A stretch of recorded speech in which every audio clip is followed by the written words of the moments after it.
What is going on YouTube? Steven the Salon Guy here, and once again we have the internet's favorite model, Daniel, with us today.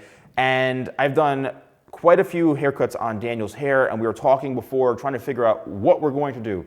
What can we possibly do with Daniel's hair aside this handsome bald head? We can shave your head like mine, but so I said, Daniel, let's create something different that we've never done before. And let me just show you guys real quick. So I want you to see how long Daniel's hair is. His hair is actually a really good length right now. Turn a little bit this way so people can see kind of. So his hair is a really good length. He wants to get into some modeling, some professional modeling. And I said, this is a good hair length for doing all sorts of different hairstyles, because I've worked with models in the past, professional models, and they like to see hair that you can work with. So I said, oh man, I don't know if we should cut it, man, because your hair's so good right now. But we're looking through GQ magazine, and we happened to come across this photo right here.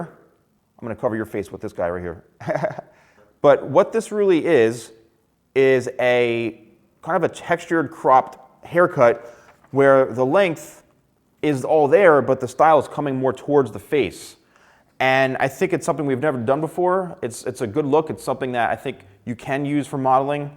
And so instead of the focus being the hair off Daniel's face, we're going to kind of have it more towards the face. How's that sound? Sounds like a new plan. New look for 2019? Yeah. Yeah. So, all right, guys. So I'm going to get Daniel prepped, and then we're going to start the haircut. Let's do it.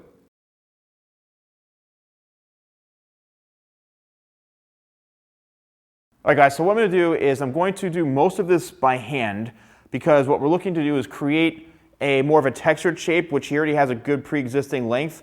So I want to work off of this, but where the hair is mostly going to start to come off is in through the layered parts, in through this internal shape here. So we're going to work this in, follow along with the cut, we'll breeze through it, and then we'll break it down at the end.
Lucid dreams.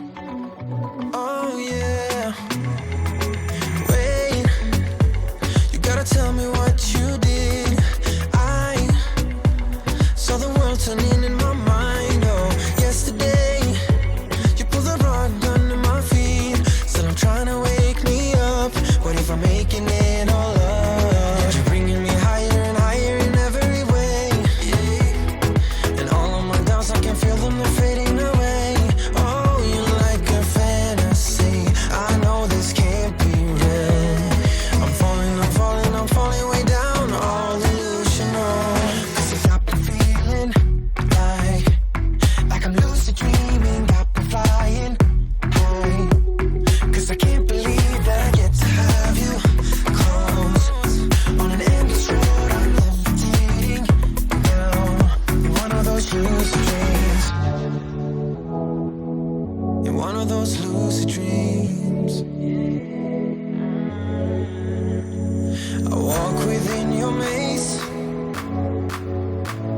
My head is dizzy like the purple haze. I don't know where we're going, but the clues that you are throwing are leading me back home to you. 'Cause you got me feeling like I'm lucid dreaming, got me flying, yeah.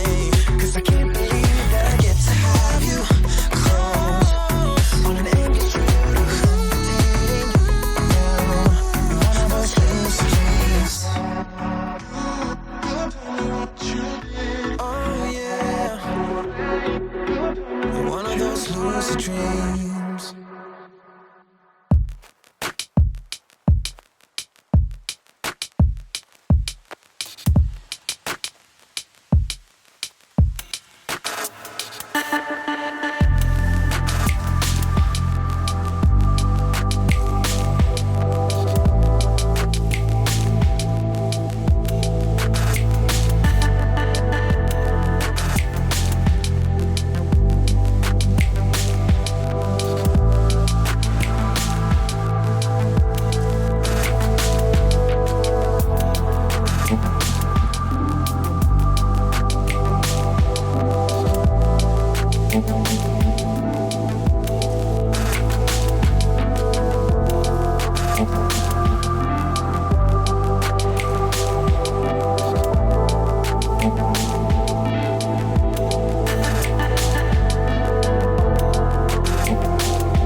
Okay, everyone, so the finished look is complete. And as you can see, Daniel has an awesome haircut, a haircut he's never had before. And I want to break this down to you guys. Now, firstly, I did this whole thing by hand. I didn't use any clippers whatsoever because, tilt down a little bit, I wanted to really create a very natural, soft blend with the shears, working all the way up from shorter into longer. And since we're in this area here, look what I did with the hairline. He's got a very sensitive neck. So I only used the trimmers in certain areas, and then I went in with my shears, I went in with the trimmers, and really kind of tried to make this as soft, as natural as possible, as you can see in through here. I don't want any harsh, solid, shaved off lines, okay? And then what we did is we worked from the back in through the side areas where I went in and I cut the hair around the ear for a nice clean line. I established my length right in through here. The whole thing was pretty much done by hand, you know? Anytime I do anything by hand, I'm very cautious, and it takes me a lot more time because each piece, you know, is doing something, right? It's all there for a purpose, and whether I need it longer in some areas or short in other areas, it's all really kind of constructed to perform the best it possibly can for his haircut. So then we blended the back part. Here's the length right in through here. I'd say probably we're going about an inch, you know, a half an inch down through here, an inch all the way into this part, in through here, inch and a half. Now we're at about 2 inches or so. And from here to about right here, it's a good probably 2.5 inches. And we kept the 2.5 to 3 inch kind of length consistent all the way through the very front. Then what I did is I used my thinning shears to really taper this side down and through here to remove a lot of that excess weight because his hair is very thick into these areas. Followed around the head shape. And then the front here, as you saw, is I created a lot of texture just by really layering this whole